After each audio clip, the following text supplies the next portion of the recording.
গর্ত থেকে সূত্র খুঁজা বাই করি, মানি না কোনো ভিআইপি, তাই পাবলিক আমার করে ছোট্ট করে একটা নাম দিছে সিআইডি। কিসের কেস, কেডা মার্ডার হইছে? দয়া অভিজিৎ তাড়াতাড়ি সুইমিং পুলে নামো, সূত্র খুঁজতে হইব। এই কই যান? সূত্র খুঁজতে যাইতাছি, মার্ডার হইছে না, কেস সলভ করবো না? মার্ডার হইছে না কি হইছে ওটা তো কইলামই না। আচ্ছা তাহলে কি হইছে, কি লেগে সিআইডি রাখছেন? মার্ডারই হইছে। এসিপি স্যার আমার আটকান, নইলে কিন্তু এই গরমের ভিতরে ভাঙে ফেলামু। দয়া ওরে কিছু কইস না, সুইমিং পুলের মালিক কোন, নয়তো আমার ঘরে পরে সুইমিং পুলে গোসল করতে দিব না। আমার একটা কল আইছে, 1 মিনিট একটু কথা বলে আসি।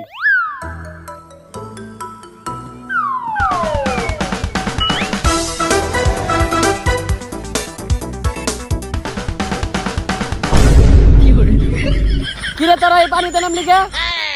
আরে আমরা সুইমিং পুলে নামছি কারণ এই সুইমিং পুলের নিশ্চিত কোনো সূত্র আছে। দয়া অভিজিৎ তন্ন তন্ন করে খুঁজো পানির নিচে, নিশ্চিত কোনো সূত্র বাবা। স্যার সূত্র পাইছি।